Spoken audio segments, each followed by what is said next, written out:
This is him out in Saudi, running ahead of everyone in the desert. It's quite a poignant picture for me, actually. He's sort of running out there ahead of everyone on his own.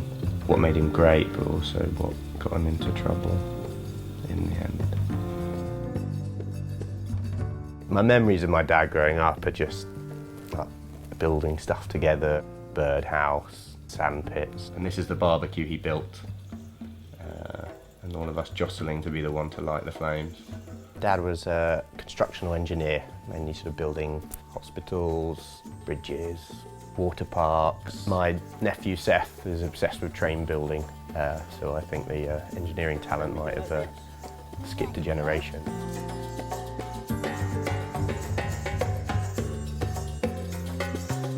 You know, I had pretty regular contact. It was before sort of WhatsApp, so we used to sit down and write him a letter once a fortnight, and he'd write back and then he'd visit as often as he could. He called me up one day saying he sort of had the worst year of his life. He'd been diagnosed with some kind of heart condition, and then he said there's other stuff as well, but he said I'll tell you about it when I get back, and I want to move back to the UK. I've had enough out here. I mean, that's about as much as you would normally open up. Found out, been misdiagnosed, and that actually he had lung cancer, and it was quite late stage, and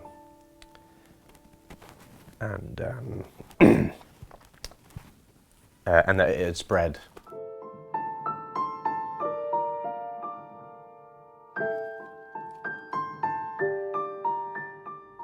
He had no idea really, you know, what he'd been doing with his time or money or anything like that.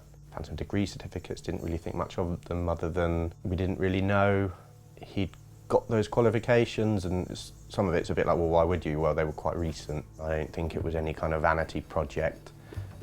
He was being told he needed these qualifications to continue to work in Saudi. He'd been an engineer his entire life. You just pay the fee and we will give you the degree on the basis that you've already clearly qualified to do this job and have this degree. At that point they've got you. If you suddenly pay over for a fake degree, they then pretend someone else gives you a call up, tells you you've got a fake degree and you need to pay money, otherwise you're going to jail.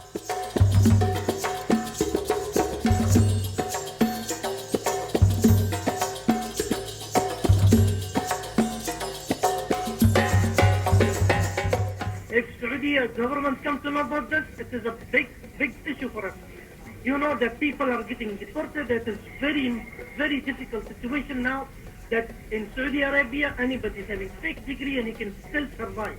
Okay, if anybody is going against the law, they have to face the consequences. Like, for example, behind the bars. He'd have thought he'd die in a Saudi jail if that happened. My dad was blackmailed, threatened with jail at a time when he had, you know, a terminal illness. Just cleared out all his accounts down to zero. Best estimate at the moment, it was in the hundreds of thousands of pounds. I think he felt quite alone.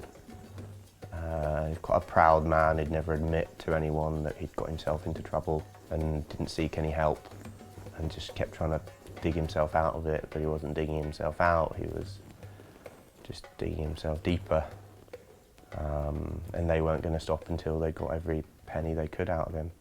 I mean, to anyone else who's caught up in a scam like this at all, I'd say